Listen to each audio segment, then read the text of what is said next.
On dort les uns contre les autres, on vit les uns avec les autres, on se caresse, on se cajole, on se comprend, on se console, mais au bout du compte, on se rend compte qu'on est toujours tout seul au monde, toujours tout seul au monde.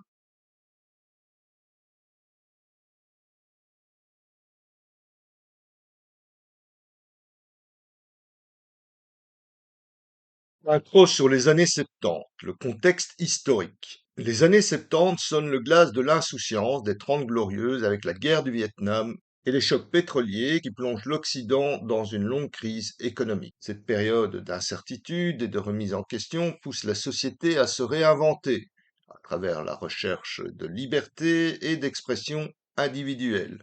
Cela ouvre une brèche vers une nouvelle forme de créativité pour le monde de la mode. Je suis Multivers 80 de la chaîne Back to the 80s. N'oublie pas de t'abonner, d'activer la cloche, de mettre ton pouce en l'air et nous allons découvrir les trois tendances principales des années 70. Hippie bohème, disco glam, punk rock, pour bien comprendre l'impact que cela aura dans les années 80. Allons-y, générique.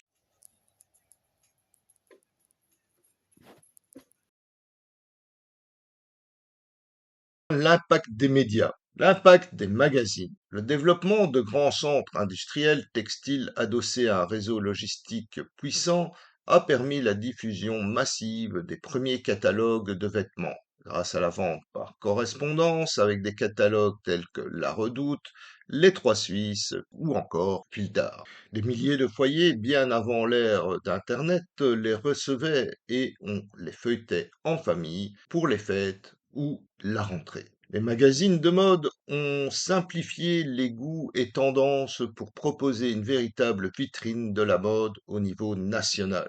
Avec le temps, ils se sont spécialisés dans différents domaines: la maison, la décoration, la mode enfant, femmes, hommes, laine et tricot. Dans les années 70, les magazines sont devenus des supports importants pour influencer les modes, jusqu'à expliquer les prochaines tendances, annonçant quoi porter et comment le porter. Dans le numéro de janvier 1970 de Vogue, un article annonce l'ère des châles, capes, poncho, tout ce qui peut être enroulé, sanglé ou roulé autour du corps, mais aussi des jupes lousses à col lavalière. La mode au féminin. Les catalogues ciblent en particulier les femmes telles que le magazine Elle dès 1945, La Blanche Porte en 1952 et Damar en 1953. L'année 1976 se lance le magazine Dépêche Mode pour les hommes. Avec la libération féminine dans sa vie comme dans ses mouvements, les années 70 consacrent la femme avec un grand F. Le prêt-à-porter met en valeur les silhouettes avec des vêtements légers, pratiques, souples et moulants. La mode au féminin élégante et audacieuse inclut désormais le pantalon, les bas de costume et les jeans de créateurs, ainsi que le fameux tailleur pantalon d'Yves Saint-Laurent. Les looks sont déstructurés, les pantalons deviennent un symbole de liberté, on abandonne partiellement les sous-vêtements. En 1977, le Vogue britannique écrit à ses lectrices: Pensez large, prenez vos aises, apprenez à bouger dans vos vêtements comme dans les mobil-homes. La mode élégance. La mode des années 70 est aussi légère, voire joyeuse. Les couleurs sont douces, variées et omniprésentes. Chaque pays développe son propre style. La France. En France, la mode représentait l'élégance et la transgression. Les designers phares de l'époque proposent des créations élégantes, mêlant chic parisien et influence bohème.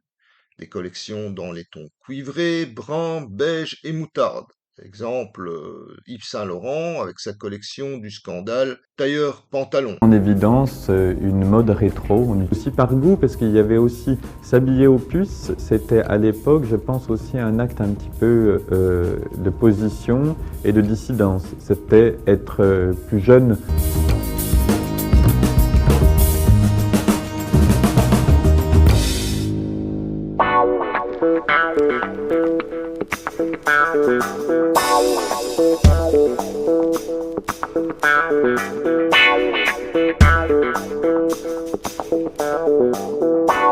Que si la haute couture était qu'une histoire de femmes riches, c'était voué à l'échec.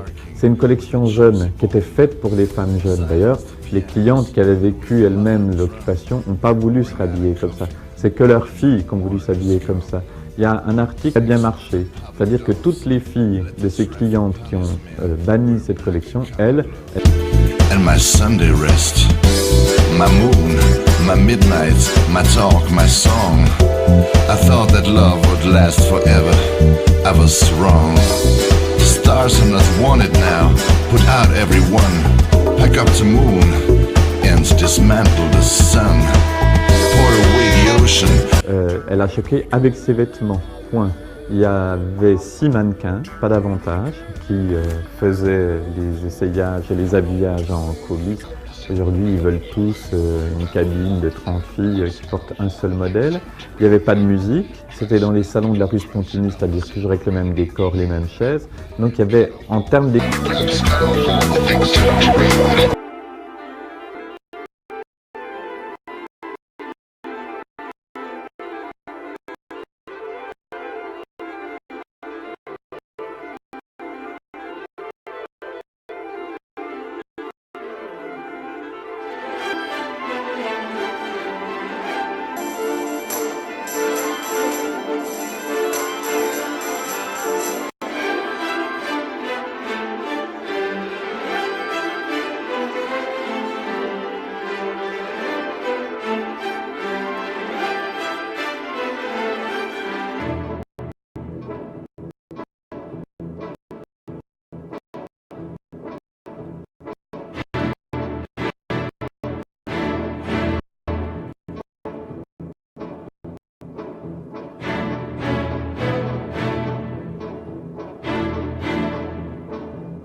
Mais aussi Chloé, Sonia Rykiel et Jean-Charles de Castelbajac.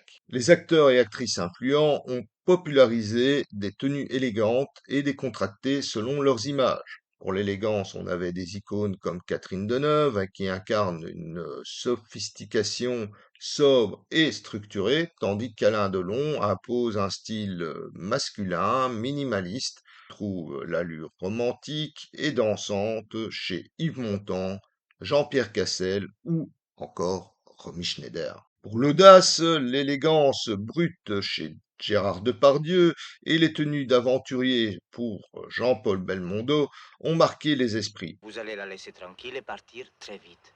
C'est compris? Dis donc, comment on dit petit con dans sa langue? Quoi? Sans oublier les actrices qui ont incarné les femmes indépendantes, modernes et audacieuses comme Annie Girardot, Allez, regarde-moi. Tu vois? Voilà. Là, je suis discrète. Je passe inaperçue. Mireille d'Arc et sa célèbre robe d'ONU signée Guy Laroche qu'on retrouve dans Le Grand Blond avec une chaussure noire en 1972. Bonsoir. Bonsoir. Ça s'est bien passé, le concert? C'est peut-être moi qui arrive trop tard. Pas du tout. Je vous attendais. Qu'est-ce qui vous ferait plaisir? Champagne, whisky? Cognac? Je veux bien un petit peu de champagne, mais c'est magnifique. Ici. Ou encore un look intellectuel et provocateur porté par Lino Ventura, Michel Poccoli ou encore Jean-Yann. L'Italie. L'élégance méditerranéenne met en valeur une mode élégante et artisanale, permettant un luxe accessible. Le designer Missoni crée la maille colorée avec des tricots, jupes longues et robes moulantes au ton chaud. À part Missoni, d'autres designers tels que Valentino et Giorgio Armani ont également adopté leur style, comme les motifs géométriques ou à zigzag. Des célébrités internationales comme Sofia Loren et Jackie Kennedy portaient régulièrement la mode italienne. Le Japon se focalise sur l'innovation et le minimalisme. Une mode avant-gardiste nourrie d'influences multiculturelle propose une fusion entre l'Orient et l'Occident se développe dans des tons neutres ou parfois plus colorés. Issey Miyake et Kenzo utilisent les coupes géométriques, jouent sur les superpositions avec des silhouettes aux formes épurées. Les célébrités et icônes de la mode. Grâce aux photographes et journalistes, les magazines relaient les tendances et contribuent à l'essor des icônes de la mode. Les looks capturés sur scène, à l'écran ou dans la rue deviennent des références vestimentaires incontournables. Les médias des années 70 ne se contentent pas de divertir, ils façonnent les goûts, amplifient les tendances et transforment les stars du cinéma et de la musique en modèles. Comme par exemple Alain Delon, Yves Montand, Serge Gainsbourg ainsi que Michel Polnareff avec ses lunettes blanches, tenue flamboyante et son style pop français assumé. Mick Jagger avec son style rock excentrique, pantalon flare, ainsi que Cher avec ses tenues moulantes, enlamées, et François Dardy habillé par Courrèges qui instaure un style graphique et futuriste. Et la télévision et animateurs comme vitrine du quotidien. Dans les années 70, les animateurs télévisés ont joué un rôle clé dans la diffusion et la popularisation des styles vestimentaires présence régulière à l'écran, leur charisme et leur proximité avec le public ont fait d'eux des modèles de style autant que des figures médiatiques. Les animateurs tels que Guy Lux, Michel Drucker, Jacques Martin, Daniel Gilbert incarnent une mode proche du quotidien mais toujours soignée. Avec leurs costumes 3 pièces, chemise à col pelle à tarte et blouse lavalière, leur style est accessible contrairement au monde de la haute couture et des stars du cinéma. En raison de la visibilité massive dans des émissions à forte audience, ces tenues conçues parfois en collaboration avec des maisons de couture comme Pierre Cardin, Yves Saint-Laurent ou Jean Patou, qui n'hésitent pas à prêter des pièces pour la télévision.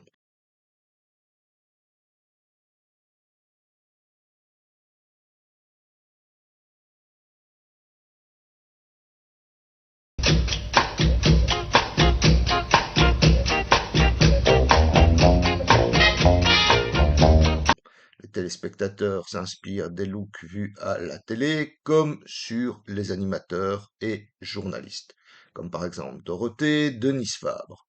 Les femmes adoptent les robes fluides, pantalons taille haute et blouses lavalières. Les hommes reprennent des coupes ajustées, chemises flashy et chaussures à plateforme. Influence des séries TV. Les séries télévisées des années 70 ont eu un impact majeur sur la mode en diffusant massivement des styles directement dans des millions de foyers et en créant des icônes vestimentaires accessibles et inspirantes. Les séries encouragent l'évolution des silhouettes ainsi que des corps sveltes, toniques et musclés, participant à l'essor du sportwear et des tenues moulantes en lycra et polyester.